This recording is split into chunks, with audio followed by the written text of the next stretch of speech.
नमस्कार साथियों, स्वागत है आप सभी का आपके पढ़ने परिवार अपने YouTube channel Harish classes Bulandshahr में। कैसे हैं आप सभी? आशा करते हैं कि आप सभी अच्छे होंगे और आपकी तैयारी बहुत बेहतर तरीके से चल रही होगी।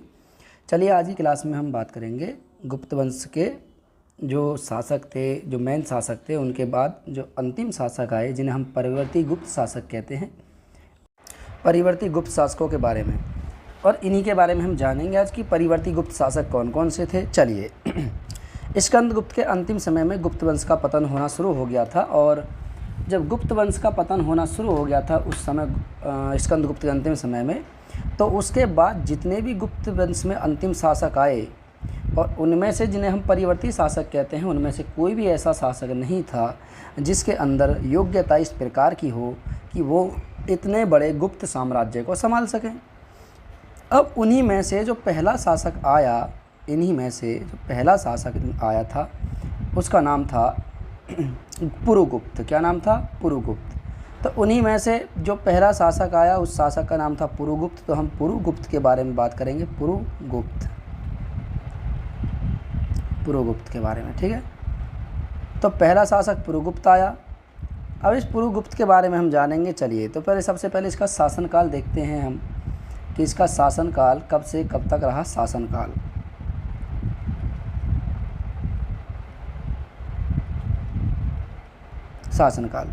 इसका शासनकाल रहा था 467 एडी से, क्योंकि स्कंदगुप्त का शासनकाल वहीं तक रहा था। तो 467 ईस्वी से लेकर के 473 ईस्वी तक इसका शासनकाल रहा। किसका? इसी का। इसने वैष्णव धर्म को त्याग करके, इम्पोर्टेंट पॉइंट इसी में यह है कि इसने केवल कोई ज़्यादा उपलब्धि नहीं हासिल करी थी, लेकिन इसने वैष्णव धर्म को त्याग कर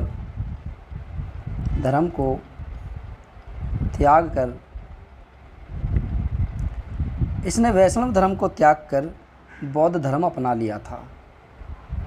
बौद्ध धर्म अपना लिया। इसने वैष्णव धर्म को त्याग करके इसने बौद्ध धर्म अपना लिया था। यही इसकी सबसे बड़ी उपलब्धि थी, और इसके बारे में ज़्यादा उपलब्धि के बारे में पता नहीं चलता है। केवल ये पता चलता है कि बाद के जितने भी शासक आए इनमें से कोई भी योग्य नहीं था, केवल एक को छोड़ करके, जिसका नाम था, जिसने बालादित्य की उपाधि धारण करी थी, और जिसने बालादित्य और जिसने हूण शासक मिहिर कुल को भी पराजित किया था, उसका नाम था नरसिंहगुप्त। अभी आगे बात करेंगे हम नरसिंहगुप्त के बारे में। चलिए अगला जो शासक आए उनका नाम था बुद्धगुप्त। कौन थे? बुद्धगुप्त।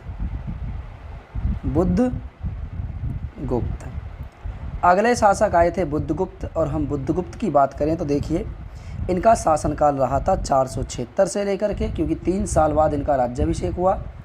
तो शासनकाल कितना था? शासनकाल था इनका बुद्धगुप्त का 476 एडी से, एडी मतलब ईस्वी से 510 एडी, सॉरी 495 एडी, 510 नहीं 495 एडी। वो तो बालादित्य का रहेगा, याद रखना, नरसिंहगुप्त वाले का रहेगा 495 एडी। तो 476 एडी से लेकर के 495 एडी तक इनका शासनकाल रहा। किसका? इनका नाम था बुद्धगुप्त।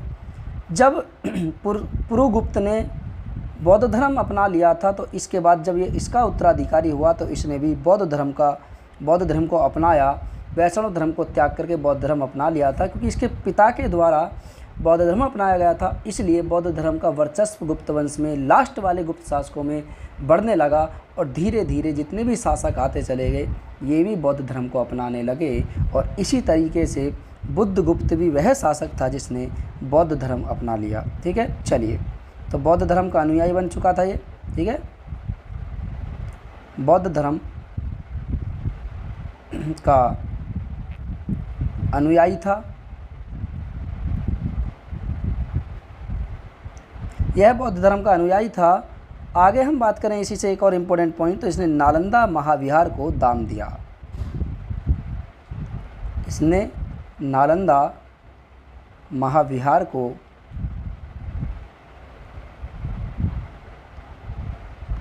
दान दिया। ठीक है, इसने नालंदा महाविहार को दान दिया। ये वही नालंदा जो गुप्त वंश के एक शासक कुमार गुप्त के शासनकाल में बना था, और इस नालंदा विश्वविद्यालय में नालंदा विहार महाविहार को दान दिया था बुद्धगुप्त ने। ठीक है, यहाँ तक आ गया। ये परिवर्ती हम गुप्त शासकों के बारे में बात कर रहे हैं। आगे चलते हैं नेक्स्ट। तो अगला जो शासक आया उस शासक को आप देखते हैं। देखिए अगला शासक कौन सा था। अगला शासक, अगला तीसरा जो शासक आया था उसका नाम था नरसिंह बालादित्य या नरसिंह गुप्त। पहले नरसिंह गुप्त लिखेंगे, नरसिंह गुप्त। ठीक है, नरसिंह गुप्त। नरसिंह गुप्त की बात करें तो इनके वो शासनकाल की महत्वपूर्ण उपलब्धि क्या थी। नरसिंह गुप्त के तो देखिए इसका शासनकाल रहा था 495 से लेकर के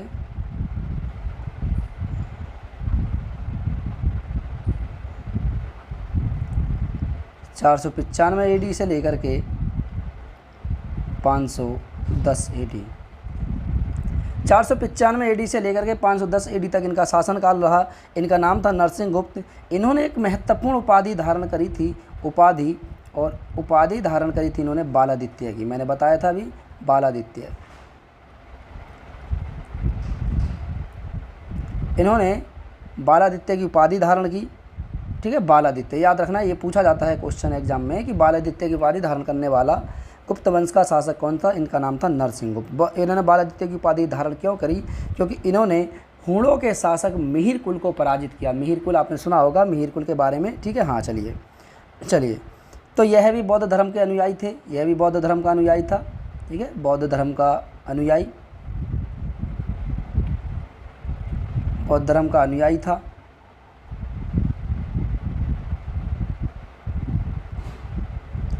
यह भी बौद्ध धर्म का अनुयायी था।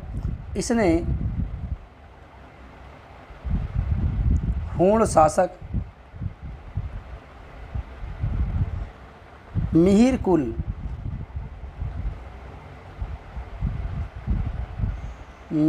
को पराजित किया।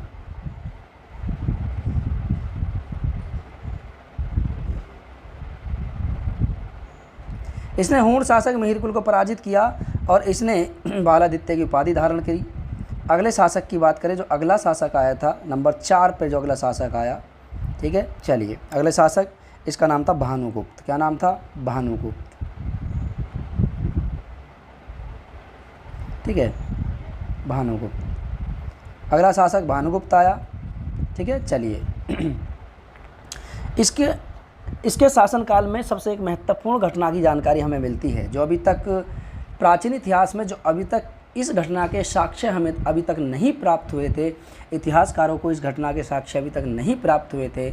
उस घटना के साक्ष्य पहली बार इसके शासनकाल में प्राप्त हुए, जिस घटना को हम सुनते तो आ रहे थे प्राचीन काल से, लेकिन हमें यह नहीं पता था कि यह घटना क्या वास्तव में घटी थी। इतिहासकार केवल एक मत के अनुसार मानते थे कि हो सकता है कि वहाँ के लोग अपने परिवार से प्रेम करते होंगे, इसलिए उनको एक जगह दफना दिया जाता था। यहाँ पर कोई इस प्रकार की प्रथा प्रचलित नहीं थी। आप समझ गए होंगे मैं किस प्रथा की बात कर रहा हूँ। मैं कर रहा हूँ सती प्रथा की बात।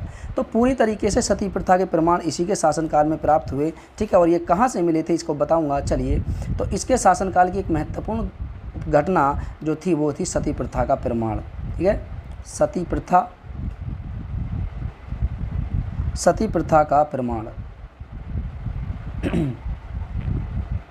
इसके शासनकाल में सती प्रथा का प्रमाण पाया जाता है। और ये कहाँ से पाया जाता है, इसकी जानकारी हमें कहाँ से मिलती है? जानकारी तो भैया मेरे भाई जानकारी हमें मिलती है एरण अभिलेख से। जानकारी कहाँ से मिलती है?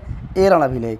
तो एरण अभिलेख से हमें जानकारी मिलती है कि इस 510 AD में इसी के शासनकाल में सती प्रथा का प्रमाण मिला था। किसका? सती प्रथा का प्रमाण मिला था एरण अभिलेख से। कहाँ से? एरण अभिलेख से। ठीक है, चलिए एरण अभिलेख सती प्रथा का प्रमाण मिला। जानकारी हमें मिलती है एरण अभिलेख से। एरण अभिलेख,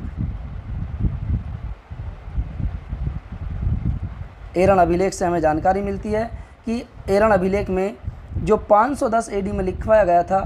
ठीक है, 510 AD में 510 AD में लिखवाया गया था। एरण अभिलेख से हमें जानकारी मिलती है कि अब इसमें कौन सती हुआ था। देखिए इस अभिलेख से हमें जानकारी मिलती है कि इसका एक मित्र था।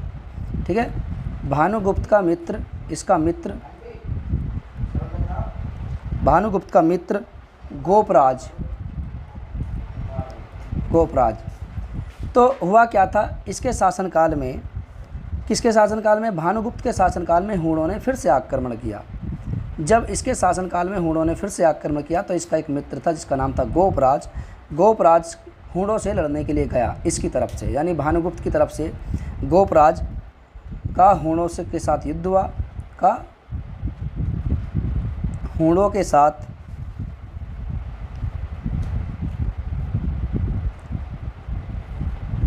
युद्ध। ठीक है, जब युद्ध हुआ, इस युद्ध में गोपराज की मृत्यु हो गई। इस युद्ध में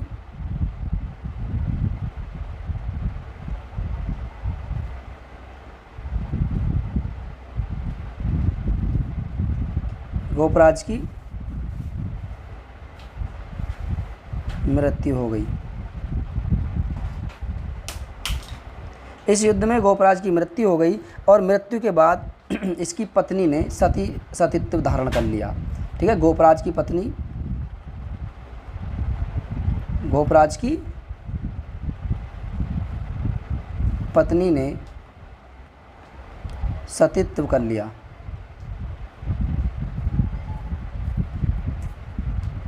ठीक है, और पहली बार इसके बारे में ही जानकारी मिलती है हमें कि इसी ने पहली बार सती प्रथा का प्रचलन किया था और भानुगुप्त के शासनकाल में ही सती प्रथा का प्रचलन हमें पहली बार देखने के लिए मिलता है। इसको आप याद रखना। चलिए आगे बात करें, अगले शासक कौन थे, देखिए। चलिए अगला शासक आया, इसका नाम था वैन्यगुप्त। ठीक है, अगला शासक आया वैन्यगुप्त।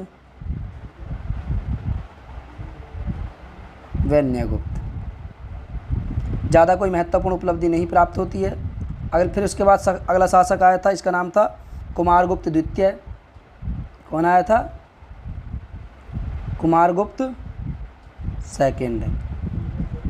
कुमारगुप्त सेकंड आया। उसके बाद जो अंतिम शासक फिर से आया, इसका नाम था विष्णुगुप्त।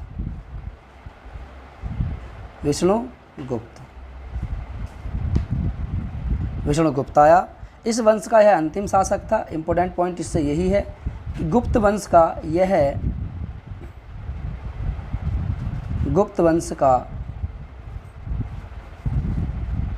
अंतिम शासक था।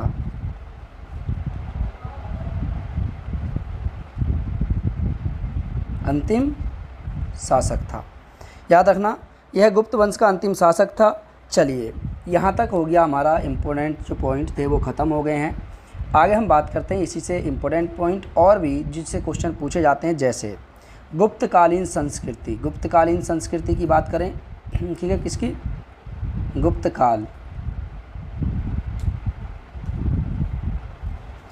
गुप्तकालीन संस्कृति।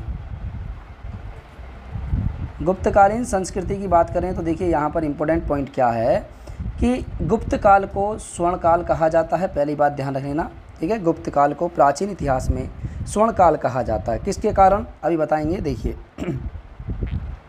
गुप्तों के काल को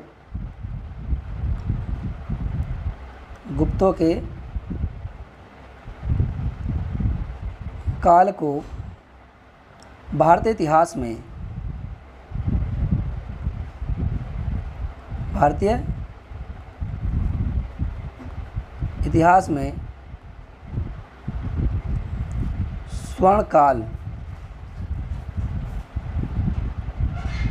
स्वर्ण काल के नाम से जाना जाता है। गुप्तों के काल को भारतीय इतिहास में स्वर्ण काल के नाम से जाना जाता है। क्यों? क्योंकि इसमें सभ्यता और संस्कृति का विकास हुआ। दो कारण थे इसके, एक तो सभ्यता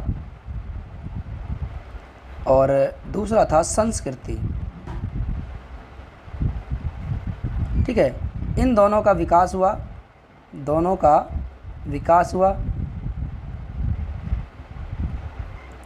इस कारण इसे क्या कहा जाता है, इस कारण इसे भारतीय इतिहास का स्वर्णकाल कहा जाता है।